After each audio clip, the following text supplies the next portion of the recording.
दोस्तों नमस्कार, मैं हूं अक्षय और आप देख रहे हैं नेशनल संवाद। आज एक ऐसी खबर पर मैं चर्चा करना चाहता हूं जो देश की नेशनल मीडिया से ये खबर कहीं ना कहीं गायब है और ये कहीं ना कहीं चिंता का विषय है।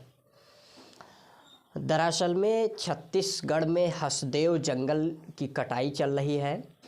और इस जंगल की कटाई को रोकने के लिए वहाँ के स्थानीय लोग विरोध कर रहे हैं और तमाम वो हरे भरे पेड़ पौधों पर आरी चलाई जा रही है। इस आरी को रोकने के लिए, हसदेव जंगल को बचाने के लिए लोग आंदोलन कर रहे हैं, विरोध प्रदर्शन कर रहे हैं। प्रधानमंत्री नरेंद्र मोदी ने ये वादा किया था कि जल जमीन जंगल पे आँच नहीं आने दूंगा, और इस वादे और ये कह सकते हैं चुनावी जुमले से प्रधानमंत्री नरेंद्र मोदी ने वहाँ के स्थानीय लोगों का वोट लिया और छत्तीसगढ़ में सरकार बनाई। वहाँ के मुख्यमंत्री ने विष्णुदेव साय ने कहा है कि जो हसदेव जंगल की कटाई हो रही है इसका जिम्मेदार पूर्व की सरकार कांग्रेस है। चलिए मान लेते हैं कांग्रेस है, लेकिन वर्तमान में जो वहाँ की जनता ने भारतीय जनता पार्टी की सरकार बनवाई है, तो अब जिम्मेदारी बीजेपी की होती है। केंद्र में भी और राज्य में भी बीजेपी की सरकार है, तो बीजेपी को इस मामले पर संज्ञान लेना चाहिए। दरअसल में देश की नेशनल मीडिया भी इस खबर को जिस स्तर पर दिखाना चाहिए नहीं दिखा रही है, क्योंकि जिस तरीके से देश में हिंदुत्व और हिंदू मुसलमान किया जा रहा है, मंदिर मस्जिद किया जा रहा है, देश में सांप्रदायिक माहौल बनाया जा रहा है, सांप्रदायिकता की आग में झोंकने की कोशिश की जा रही है। मीडिया का कैमरा उस तरफ अधिक होता है क्योंकि उससे मीडिया को टीआरपी मिलती है। लेकिन ये हसदेव जंगल जो है, हसदेव अरण्य छत्तीसगढ़, झारखंड और उड़ीसा से लगा हुआ वो हरा भरा जंगल है। 1876 वर्ग किलोमीटर का ये एरिया है जो हसदेव जंगल है, और वहाँ पर ये बताया जा रहा है कि कोयले खनन के लिए, कोयला निकालने के लिए वहाँ के पेड़ काटे जा रहे हैं और राजस्थान की सरकार को ये कोयला खनन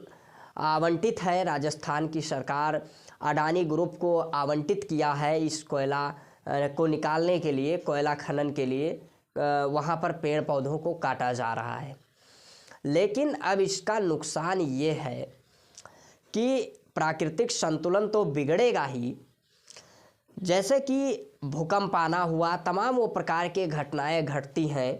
ये सारे कारण हैं कि जिस तरीके से पेड़ पौधों को समाप्त किया जा रहा है, वहाँ पर हरे भरे पौधों को काटा जा रहा है, और वहाँ पे जो स्थानीय लोग हैं, तमाम 10,000 से अधिक आदिवासियों को बताया जा रहा है कि बेघर हो जाएंगे। सोचिए, ये आदिवासी समाज के लोग कहाँ जाएंगे? इनके पास घर नहीं बचेगा, और यदि कहीं ज़मीन मिलती भी है या वो रहने का प्रबंध भी करते हैं, तो जो उनका लघु उद्योग है, जो वो जंगल में जिन एनवायरनमेंट में वो रहे हैं, जिस माहौल में वो रहे हैं, खासकर महिलाएं, तो वो उस तरीके का उन्हें माहौल नहीं मिल पाएगा। तो ये तमाम पेड़ पौधे काटे जा रहे हैं जिससे पर्यावरण का संतुलन बिगड़ेगा, और ये एक बड़ा आंदोलन है, पर्यावरण आंदोलन है, एक बड़ा आंदोलन है पर्यावरण को बचाने के लिए। लेकिन दुख का विषय, चिंता का विषय ये है कि देश की नेशनल मीडिया इस पर बात नहीं कर रही है, और ये तमाम उन आदिवासियों को बेघर किया जा रहा है। और ये भारतीय जनता पार्टी के लोग जिस तरीके से उन आदिवासियों का वोट लेकर और उनके खिलाफ ये कदम उठा रहे हैं। अब सोचने का विषय ये है कि जब से प्रधानमंत्री नरेंद्र मोदी 2014 से बने हैं, कहीं ना कहीं लोगों के अंदर जिस तरीके से गोबर भक्ति भर दिए हैं, जिस तरीके से जुमलों से लोगों की दिमाग में जुमला भर दिए हैं, तो जो देश के वास्तविक मुद्दे हैं, जो संवेदनशील मुद्दे हैं, इन मुद्दों पर चर्चा होना स्वाभाविक है कि चर्चा हो पाना संभव नहीं है,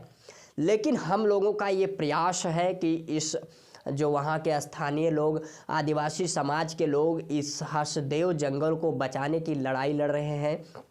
इस लड़ाई को मजबूत बनाएं और इस पर चर्चा करें, इस पर आवाज़ उठाएं।